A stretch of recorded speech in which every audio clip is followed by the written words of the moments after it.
Are you type 2 diabetic or pre-diabetic and you're literally sick and tired of repeatedly getting high blood sugar readings on your monitor? Well, if you answered yes to that question, this video is for you, and I'm going to talk to you about 3 mistakes that you're probably making, simple mistakes that are contributing to persistingly high blood sugar levels. Quickly before we get into it, I'll just introduce myself. I'm Dr. Amina, Goodwin, a physician and health coach, and I teach overweight people with blood sugar problems how to bring blood sugar levels down without increasing medication dosages. In fact, while other providers are increasing medication dosages, I am helping people get off their medications. All right, so we're going to dive right into it. Diabetes, type 2 diabetes and pre-diabetes, they share the same root cause, so I am really focusing on those problems. And generally, there are some simple mistakes that you're probably making just because you don't know any better. The first mistake that you're making that's contributing to high blood sugar levels is that you don't realize that starch is actually sugar. Starch is a complex sugar, and even though it does not taste sweet, it does the very same thing to your blood sugar levels as sweetened beverages and foods do, right? Think of starch like a train with several cars. Now you have a train, and each of the cars on that train is like an individual sugar molecule. Those train cars are all linked, and so the sugar molecules linked together form starch. When starch gets into your body, it's broken down by the different enzymes and so on, and what you have is pure single sugar molecules, all right? And so when you realize that the starch from the bread, the pasta, the rice, all these things that don't taste sweet at all, but in the body, they are broken straight down to the same sugar that you've been concerned about, the oatmeal, all those things. Now you might say, well, okay, well, what am I going to eat? I mean, starch forms the basis of most meals, right?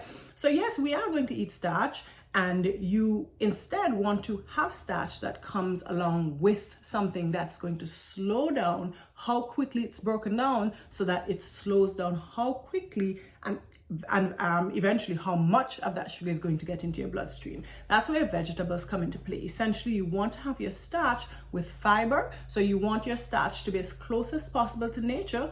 Vegetables, other fiber-rich starches, grains, quinoa, even whole wheat, right? Whole unprocessed oats, right? Like steel-cut oats. Those things still have a lot of starch covering them and within their substance, and so the body, yes, it's breaking down starch, but it has to get through the fiber to get to the starch. And it takes time to break down those fiber bonds.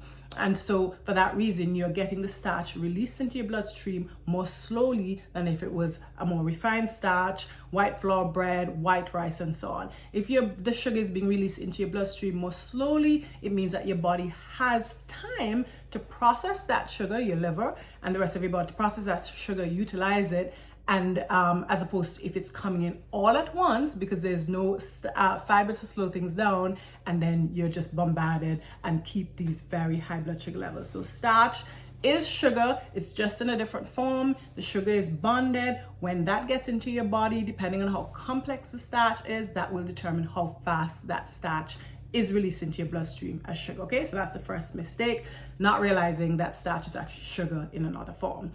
Second mistake that you're probably making that's contributing to your blood sugar levels staying up is that you are eating too often. Now, I know as a diabetic, most of you have probably gotten the advice from your dietitian that you need to eat, every 2 to 3 hours. You need to eat often to stabilize your blood sugar levels, right?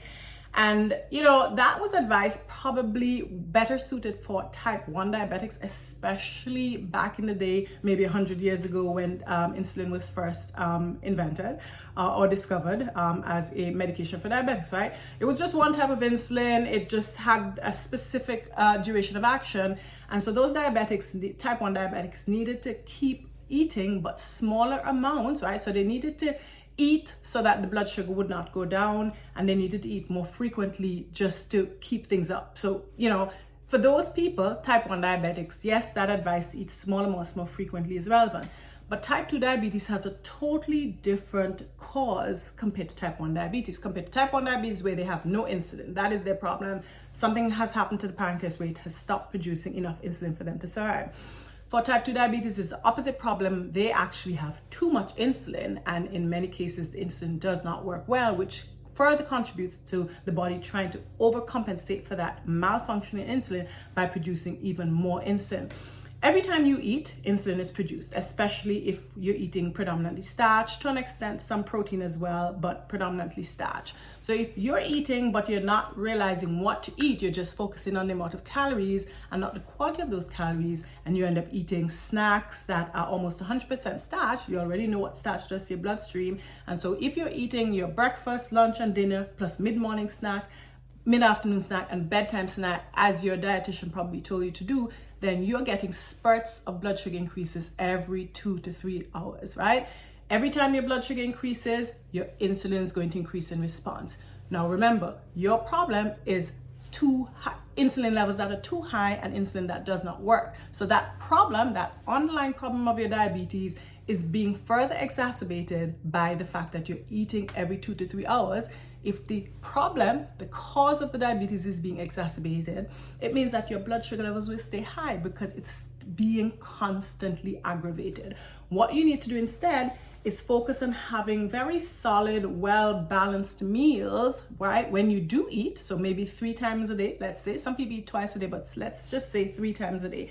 And those meals that you're having 3 times a day are bigger meals that have all the nutrients in total that you will need. So it has all your protein, it has, yes, you're gonna have starch, but the more complex starch in the form of vegetables with a lot of fiber and more complex other carbohydrates. And then of course you'll incorporate fat within that meal. If you do that whenever you eat, it means that you will remain satisfied. Your blood sugar will not have that sharp spike, right?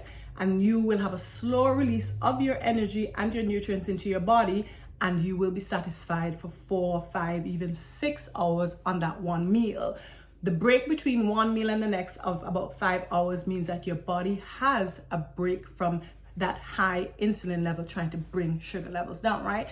So say for example, you eat breakfast at 7, 8 o'clock, and then you're good until 1 o'clock. Insulin could take about 2 hours or so, maybe 3, depending on how insulin resistant you are. It takes 2 to 3 hours to come back down to normal. So you will have a nice break of 2 to 3 hours until your next meal, when insulin is down. That problem that aggravates, that causes your type 2 diabetes to begin with, of high insulin, it is relieved for at least a couple hours. And eventually, the longer you stay like that with these breaks of high insulin levels, the better your diabetes can potentially get. If your diabetes gets better, it means that your blood sugar levels get better, and eventually you can even maybe reduce some of your medications, if not come off of them, depending on how serious your diabetes is, right? So eating too frequently is a mistake that, yes, you're doing what you're told, but really and truly, it's not helping for the reasons I told you.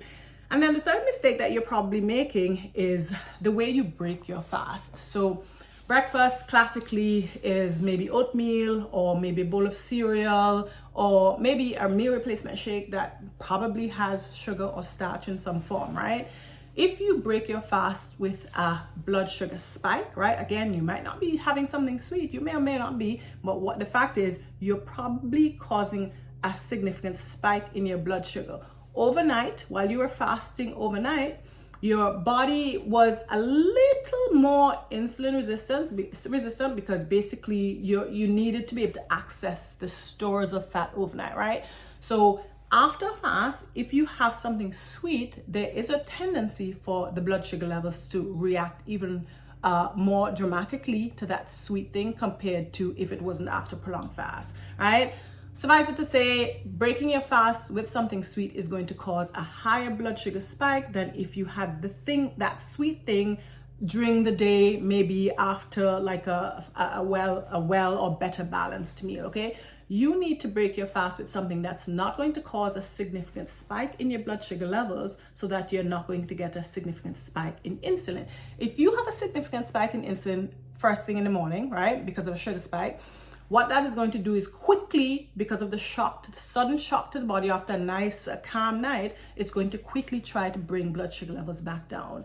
If your blood sugar levels come back down relatively rapidly, this is comparisons, it might come down to normal, it might come down low, but it might just come down to normal. But that change between very high and normal is a bit drastic for your body, and your body might interpret that as being hungry, being in need of more sugar again. And so you can even be symptomatic where you're trembling, having sweats and so on, and that triggers you to go and eat something else. You eat something else that, as a diabetic, because you feel that your sugar is low, it might actually be something sweet. And again, the same thing happens where your sugar goes up high, and this vicious cycle of up and down blood sugar goes on for the entire day, and this happens day after day because you just don't realize what's going on. Again, I already told you what happens when your insulin is continuously triggered. That is what causes your diabetes to begin with. And for these reasons, your diabetes will progress. You'll probably find yourself taking more and more medicines as time goes by because your sugar readings are always high, right? So listen, back this up, listen to everything I said again, understand the explanation, but it's these simple mistakes, right, that you probably need to tweak. You're not gonna maybe want to change everything suddenly. You're gonna want to gradually improve everything so that eventually your body gets better. It starts being more responsive to that insulin so that your body doesn't have to produce all that insulin to try to struggle its best to keep insulin levels down, right? So again, quickly, the 3 mistakes that you're probably making. 1 is eating a lot of starch, thinking that it's not sweet, so it's not gonna carry my blood sugar. 2 is eating too often. And 3 is breaking your fast with something that's gonna cause a blood sugar spike. Hope you all found this helpful. I did another video before about 3 other mistakes even. There's several mistakes. So I'll link to that video and you can watch those. But the goal, of course, is for all of you to have better blood sugar levels without having to take more medications and suffer from the side effects of those medications, and ultimately get on with your life without having to spend too much time in the healthcare system. Thanks for watching this video, and I will see you again in the next one.